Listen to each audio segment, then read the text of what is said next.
Baik, perkara pertama tentang istilah Tauhid Sufi ini. Istilah ini kedengaran agak terkemudian. Yang sebelum ini agak jarang kita dengar penggunaan istilah ini. Namun, tidak digunakan istilah ini atau tidak banyak digunakan istilah ini tidak bererti bahawa ia tidak ada. Itu adalah satu perkara yang perlu kita fahami dengan baik. Sebelum ini mungkin ada istilah lain yang digunakan pakai, seperti Tauhid Syuhudi atau Tauhid Irfani atau istilah-istilah lain lagi. Jadi penggunaan perkataan Tauhid Sufi ini saya dapati agak jarang digunakan dulu. Zaman mutaakhir inilah baru diperluaskan penggunaannya itu. Namun kalau kita lihat ke belakang, perkara yang sama sebenarnya telah pun dijelaskan oleh ulama-ulama kita dengan istilah yang berbeza. Walau bagaimanapun, oleh kerana istilah ini jarang digunakan pakai sebelum ini, maka ia telah menimbulkan beberapa persoalan,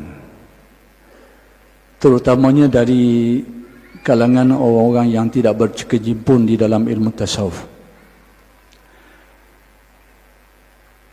Antara isu yang timbul berkait dengan penggunaan istilah ini ialah tanggapan setengah golongan. Mereka itu menyatakan bahawa dua perkara ini dua perkara yang berbeza. Tauhid dan Sufi dua benda yang berbeza. Lalu bagaimana boleh diserangkaikan dalam istilah ini? Itu antara persoalan. Kenapa terjadi demikian? Kenapa timbulnya persepsi ini? Pertamanya, kerana mungkin terpengaruh dengan pembahagian yang telah dilakukan oleh ulama-ulama silam. Yang pembahagian itu sebenarnya untuk memudahkan kita. Pengkelasan ilmu ataupun pembahagian ini adalah lebih tujuan asalnya untuk memudahkan kita, supaya kita tahu mana bahagian tauhidnya, akidahnya, mana bahagian fiqahnya atau syariatnya, dan mana bahagian tasawuf atau bahagian hakikatnya, supaya jelas, terang, mudah dipelajari dan mudah diajarkan. Itu tujuannya. Tetapi oleh kerana waktu itu berlarutan dan tempoh yang panjang, sehingga menjadikan segolongan ahli masyarakat kita, bukan saja mereka beranggapan bahawa ini memang seperti itu, terpisah-pisah. Yang pada asalnya pemisahan ini dilakukan oleh ulama untuk tujuan pengajaran, untuk tujuan kajian, pengajaran, pembelajaran dan sebagainya. Tetapi oleh kerana sudah menjadi kebiasaan, akidah, fiqh, tasawuf, syariat, tarekat, hakikat, sudah menjadi kebiasaan, akhir sekali tanggapan masyarakat kita, mereka anggap ini berbeza. Padahal ulama-ulama yang membahagikan tiga bahagian ini dari segi praktis dan perhayatannya bersekali, serentak.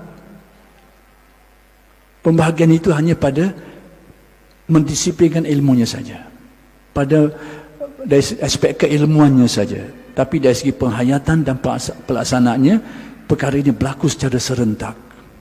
Itu antara sebab bila timbul istilah ini, ada sekelompok masyarakat kita memberikan suatu bangkangan. Mereka kata tak mungkin berlaku macam ini. Ini dua benda yang berbeza. Tidak ada, Tauhid Sufi ini tidak ada.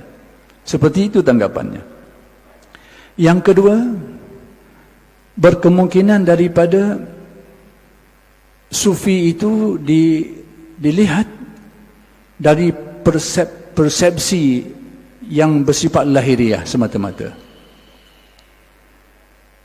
Bila mereka melihat Sufi itu dari aspek-aspek lahiriahnya, seperti melihat aspek kezuhudannya, kehidupan yang zuhud, yang difahami oleh sekelompok orang, sekalipun kefahaman ini ada benar tapi ada silapnya, ada kurang tepatnya, iaitu kehidupan yang serba ringkas, serba sehelai pinggang. Maksudnya makan, minum sangat sederhana sekali. Tanggapan ramai orang seperti itu, sekalipun tanggapan ini sebenarnya tidak benar 100%.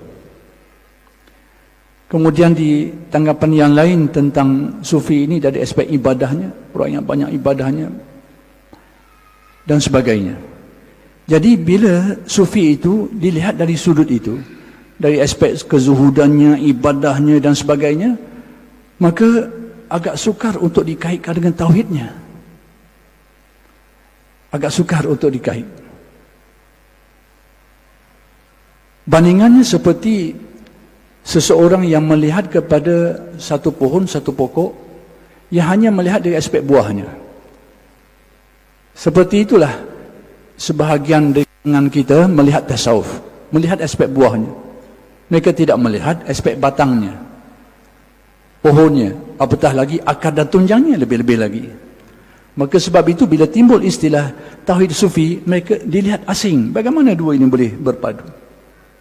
Kerana tak nampak kesinambungannya, kaitannya itu. Maka ini adalah isu yang timbul. Baik.